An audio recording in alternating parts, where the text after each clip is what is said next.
In this lecture, I would be talking about something really very important and something that has become a cause of concern. Sir, digital lending is actually proving out to be fatal. We'll discuss what this digital lending is and how it's proving out to be fatal for people of India. That has become the matter of concern. We'll discuss about it this in detail.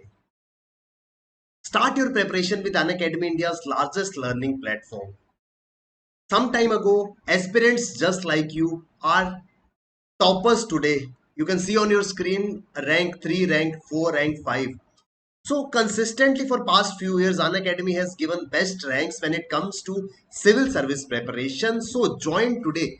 You can start your preparation with India's best educators for UPSC civil services with Unacademy. My name is Shubham Sardhalia. I'll be taking various subjects with respect to civil service examination.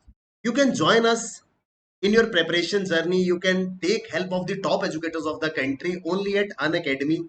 Subscribe to our plus and iconic subscription using this code IAS Icons. Do remember this code because this code will fetch you 10% discounts on each and every course of Unacademy. You can use this course to get combo subscriptions, optional subscriptions, any subscription you wish to purchase on Unacademy. Do remember this code IAS Icons and get 10% instantly off. Apart from it, you can get all Unacademy courses at 0% EMI for all those aspirants who are unable to pay the entire amount altogether. They can purchase the courses on 0% EMI. You'll be paying certain minimum amount monthly and you can start your preparation with Unacademy. So our batches are starting really soon. So sir, we'll be starting with the discussion. Our topic of discussion is how digital lending is actually creating a big problem in the country. Digital lending has proved out to be fatal. People are actually committing suicides because of this digital lending. So this article or this topics comes under cyber security and related issues, which is the part of GS paper 3 main syllabus.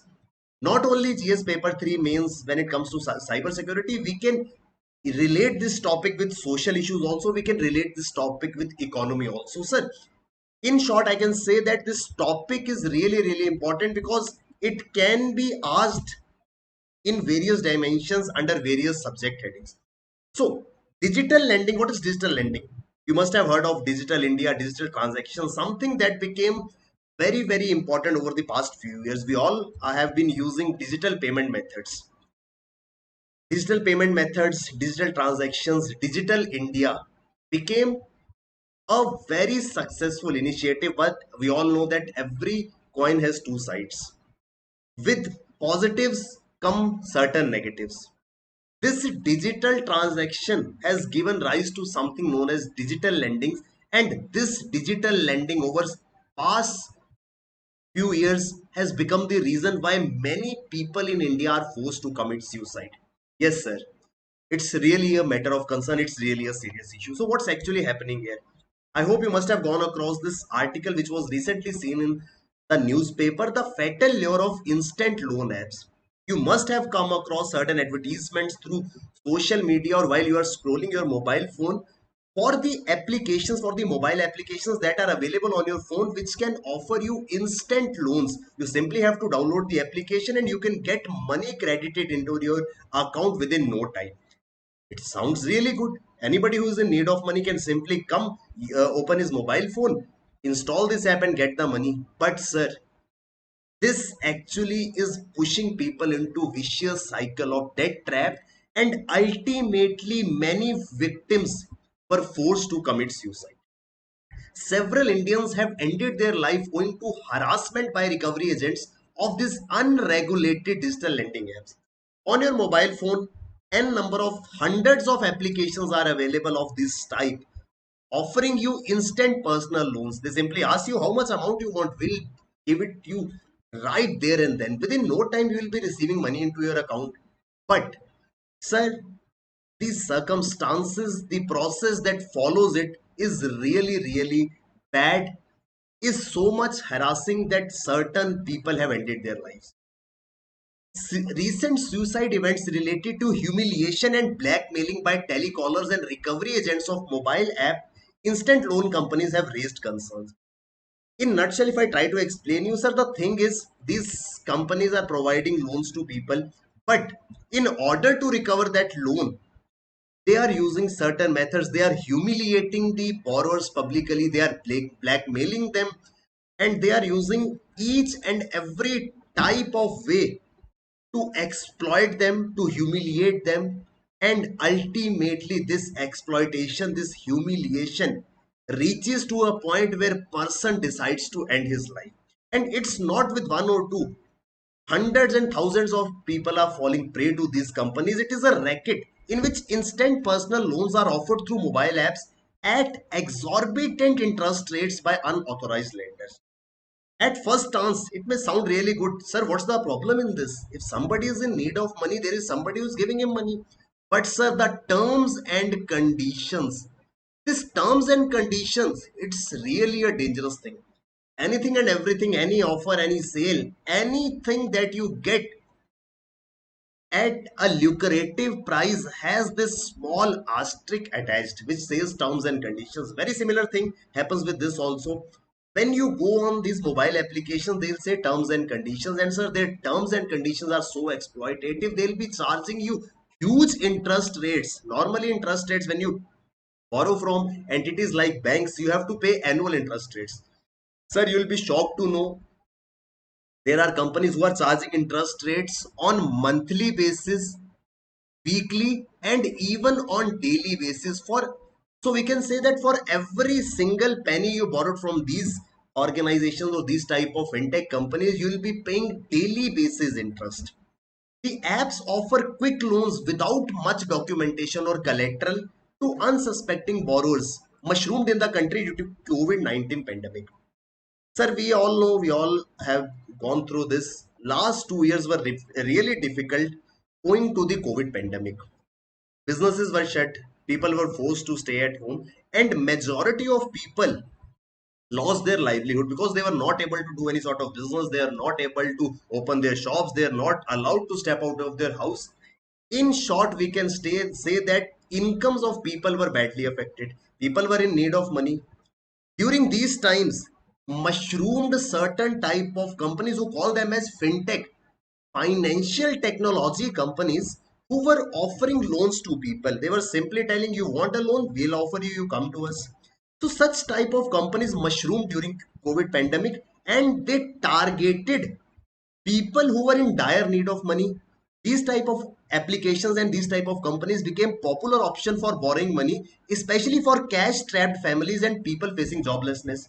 Anybody who was not having a job, wanted to feed his family, had bills to pay, had to take care of his parents, or for any and every expense, he could simply reach out to these companies, and he didn't have to step out of his house also. Simply go on your mobile application, go on your mobile, download an application, and money will be credited. So people who were in dire need of money became really easy catch for these companies. So this has become a huge racket. And how this racket operates, there are numerous apps that will be available on Google Play Store where customer can avail loans within few minutes.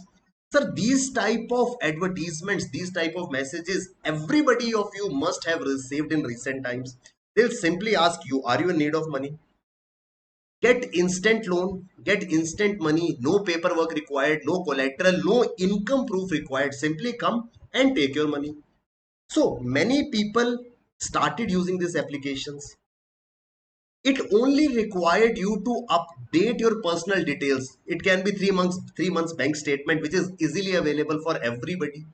Aadhaar card copies, or Aadhaar card is available with everybody today in the country. PAN card is something that everyone who is above 18 years is having. So they were asking for very basic documents which were easily available with everybody. So you simply had to upload those documents and instantly you would get money transferred into your account. But the real problem started after that. After customer downloads an app and uploads the demanded documents, the loan amount is credited into his bank account.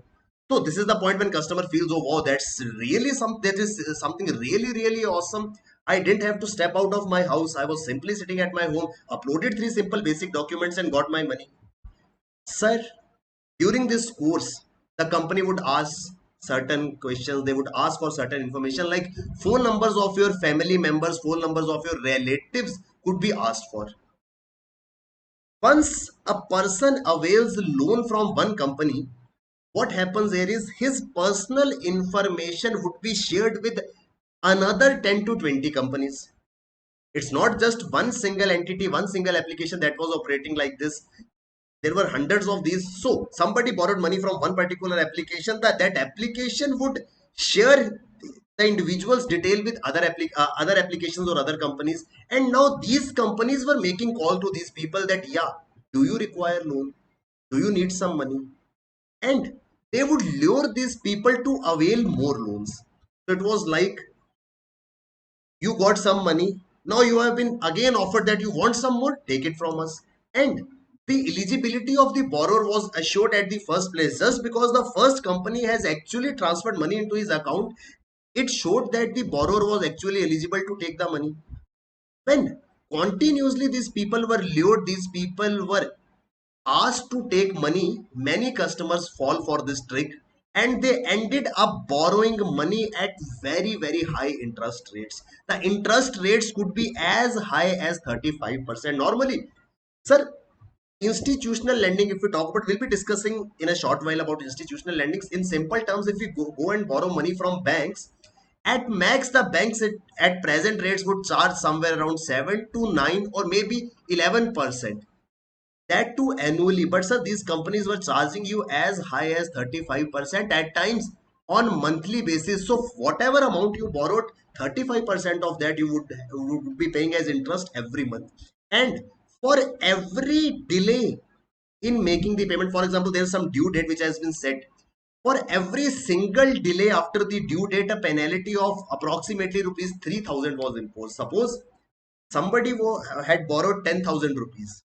Now, as per these terms and condition, he had to pay rupees 3,500 as interest on that amount every month. And there was a date fixed, which was the due date. If by any chance somebody missed that due date, for every single day missed, he would be charged 3,000 rupees. Suppose somebody had borrowed 10,000, he had to pay 3,500 rupees as interest because of 35% interest rate. He missed out on his EMI for 2 days. So he was charged 3,000 per day. So within a month, the amount that he had to pay back was 10,000 rupees plus 3,500 plus 3,000 plus 3,000. So approximately double the amount was to be paid back. It comes out to be 19,500. So somebody had borrowed 10,000 rupees and had to pay back 19,500 within a month. So that's how these fintech companies or these instant loan apps were actually fooling out people there. Who were the victims? It's not that everybody was falling into the prey, but the certain people were forced. For example, somebody had borrowed 10,000 rupees and within a month he was asked to pay back 19,500. If he had that much of money, he would never have borrowed at the first place. But since every day if it is delayed, he will be forced to pay 3,000 more per day, only option left was just to borrow from somewhere else in order to pay back this money. Many customers ended up borrowing more to repay previous instant loan. So somebody borrowed loan amount. He wasn't able to pay it back on time, so he had to borrow from another application to pay this back. Whenever this thing continues, when we are borrowing just to pay back a previous borrowing, this is something known as debt trap. Sir, debt trap is not something new. We'll study in history that concept of money lenders. Money lenders were people who used to exploit poor farmers, poor laborers by offering such type of loans. They would offer certain amount of loan at a very high interest rate. Unable to pay that amount, the individual, the laborer, the farmer had to borrow it from somewhere else just to repay the previous amount, and ultimately falling into something known as debt trap. So these type of instant loan apps are nothing but modern form of debt traps that we had seen in history. The agents levy hefty penalties for failures or delay in repayment of loan. As I told you, that amounts as high as rupees 3,000 per day was charged by the companies. Apart from it, they used combination of coercion, blackmail, and threats. If somebody was not able to pay back the amount along with the interest and other charges on time, they were regularly threatened, they were blackmailed. After issuing loans to the customer from their apps for 7 days, the these organization, what they do, they divide customer into different categories of buckets. So somebody borrowed money from this instant app. After 7 days, they would categorize these borrowers into certain buckets. First is known as D0 bucket. On due date, for example, you borrowed money, you have to pay the interest within 7 days. Seventh day would be your due date, and you would fall into the bucket D0. After the due date, that is eighth day, day 1 after the due date, you would be put into S1 bucket. From day 4th to day 10th, you would be put into S2 bucket, and from day 11th to day 30th, you would be put into S3 bucket. So what was happening here was, there were certain ways to ask for repayment. The treatment of customer depends upon which bucket the customer lies in. Immediately after the due date, that is the S1 bucket, if somebody is falling into the S1 bucket, that his 1 to 4 days over his due date, he will be harassed with dozens of calls. He would be receiving n number of calls that you have to pay back, you have to pay back. If that person is unable to pay it back within 4 days after the due date, he would be put into S2 bucket, and now he would be receiving abusive calls. These abusive calls would be made to the individual along with his family members. Later, threats and blackmailing starts, and finally they access the contacts of relatives and friends and send them WhatsApp messages defaming the defaulter. So what they'll do is, they'll start messaging the relatives, the friends of the borrower, that see, your friend or your relative has borrowed money and is unable to pay back. That is what has been causing humiliation to the borrower, owing to which many individuals decided to end their life because they were unable to take this humiliation. So that's how they operated. So what was next? Such type of behavior couldn't be concealed for a longer time. The higher interest rates, short repayment windows, coercive recovery methods, and misuse of personal information had prompted RBI and central probe against these entities who were offering such loans. As I told you, sir, if you see at this image, this reminds us of the past days when poor farmers, poor laborers were forced to borrow money from money lenders, and ultimately when unable to pay it, these people had to spend whole of their life working for this money lender. This was the condition which India and Indian citizens were facing few years back.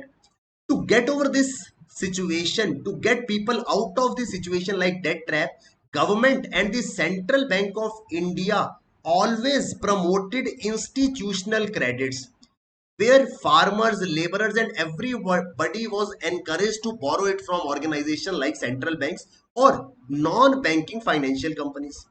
But these type of instant loan apps are neither the banks nor the non-banking financial companies, so they were taking people back to those worst days, out of which government and central bank wanted people to come out. When RBI stepped in, it was found that money extracted from these borrowers was transferred overseas. So what was happening when the money was extracted from the borrowers? The major chunk of that money was actually sent abroad to our neighboring nation, China. Yes, sir. So this entire racket in majority stakes was actually operated by this nation, China. And this entire problem came in the backdrop of the pandemic, which actually started from China. So they brought in the pandemic, and after that, taking benefit out of the situation that has arisen due to the pandemic, they were playing such games with India. Most of these companies were registered in last 2 years. Why last 2 years? Because people were going through a pandemic. It was found, inquiry was ordered, and a parallel financial network was found. Government was operating banks, there was Central Bank of India, there were other financial institutions, and parallel network was found which was strategically operated by Chinese companies. So these Chinese companies were offering loans and then using certain methods to harass, to humiliate persons in order to get back their money. So the matter came into limelight in August 2022 when Rajya Sabha member from Odisha's Biju Janata Dal raised concern in parliament. Rajya Sabha member, he raised this concern that such digital loan apps which have links with China and or are backed by Chinese entities are actually the violation of RBI guidelines. See, RBI never allows any such application or any such organization to lend like that, because RBI has always been advocating institutional lending. So this is not an institutional lending. So when this issue was raised in parliament, the Union Finance Minister said that central government had taken cognizance of such cases where it was found that digital loan apps were originating from one particular country and were misused to harass citizens and export money. And sir, undoubtedly, this image explains it well that how China was using these applications to create imbalance, to create problems inside India. Apart from it, there was a certain role being played by non-banking financial companies. NBFCs, you will study about this in economics. These are the organizations which offer certain services just like banks offer. But sir, NBFCs had a certain role to play here. What was their role? Sir, as per the lending laws, it's not that anybody can move out and start lending. RBI has certain lending guidelines. As per these guidelines, for any organization to lend money, either it has to be a bank or it has to be a non-banking financial company which is registered with RBI. So RBI wanted that if you want to lend money, what these apps are doing, instant loan apps are doing, RBI wanted that you either have to be a bank, you either have to be a NBFC which is registered with RBI. So the first thing that came into the mind of these instant loan companies, they directly went to RBI and said that we want to register ourselves as non-banking financial companies. RBI straight away refused because RBI said that you have been exploiting people based on your methods of recovery, so we cannot register you as NBFCs. So now what they did was they went down to look for certain NBFCs that were no longer in operation, that were lying defunct. There are certain NBFCs, non-banking financial companies, which are registered with RBI, but they couldn't continue with their business because they were not able to make profits. So these idle NBFCs, these defunct NBFCs, these Chinese entities went on to an agreement with these NBFCs that see, since you are already registered with RBI, you registered us as your sister concern was or as your subsidiary. So what happened? Around 38 defunct NBFCs with meager capital ranging from 3.5 crore to 11 crore entered into certain agreements with these Chinese applications, and deals were inked between the fintech firms and the NBFCs. Who these NBFCs would then register these fintech firms as separate merchant IDs. Now, what happened here was, as these fintech firms or these instant loan apps entered into an agreement with NBFCs, they were able to pass that hurdle which RBI had created. RBI said that in order to lend money, you have to be either bank or you have to be either NBFC. So now what they could easily say, sir, see, we are already a registered NBFC. So in this way, NBFCs entered into an agreement and this entire process continued. So it was found that certain NBFCs were also hand in glove. Ultimately, Enforcement Directorate ED was rolled in, and as of now, ED has attached assets worth crores of rupees of such fintech firms along with certain NBFCs. So that is the entire scenario which has been going on. But what comes here is, what is the way forward?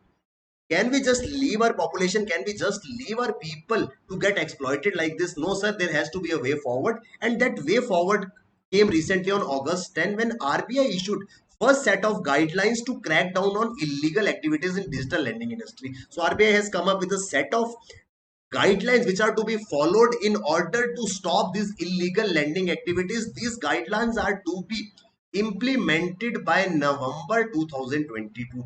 As per new norms, all loan dispersal and repayments will be required to be executed only between the bank account of the borrower and regular entities such as bank or NBFC. But this time, NBFC cannot offer such services to another merchant or another fintech company. It has to be between the NBFC or the bank directly with the borrower. Along with it, RBI also asked to pass a law banning lending by unauthorized entities. These type of this type of instant loan apps are actually unauthorized entities. So we can expect a law which would ban these unauthorized entities from carrying out any sort of lending activity, and thus creating a self-regulatory organization for digital lenders, and will bring transparency to the industry. Sir, see, always remember, digital lending is not bad. It's not that digital lending is bad. It's actually the methods which are being used by these unauthorized entities, these organizations, to recover those loans, to harass people. This was actually a cause of problem. So digital lending, if carried out in a proper way, is actually beneficial for everybody. Sir, this article can be used or can be asked by, in questions related to cyber security, because this crime is taking place, or this entire issue is taking place in cyberspace, because lending is taking place through the mobile phones only. This can be asked in internal security. Role of non-state actors when it comes to internal security syllabus, there is a topic called role of non-state actors. Sir, organizations operating from China are actually creating problems. This is a big problem when people are actually committing suicide because of certain reason, and what lies in the root of that problem is the Chinese organizations. It actually is a threat to internal security. It can be asked from economic perspective that why even today people are forced to borrow from such organizations, when already institutional credits, when already banks, when already other financial setups are available to them. So this becomes really important from this different point of views. It can be asked as a mains question, it can be asked as an essay also. So it becomes really important when it comes to UPSC civil services. I hope we are clear till here what this entire issue is all about and what's the way forward. Sir, it's not only a concern when it comes to UPSC syllabus. You need to educate, you need to create awareness related to this issue around yourself. You will definitely find somebody around you who has actually been a victim of such type of problem. Sir, with Unacademy, you can start preparing for 2023 UPSC examination, and as we are starting with mains test series very soon, you will get 30 full sectional tests, customized feedback, high quality model answers, live analysis sessions, best practices to improve your performance, and in short, anything and everything that is required to qualify UPSC civil services would be provided by Unacademy. Thank you very much. All the best. Keep working hard. Bye bye. Take care. Jai Hind.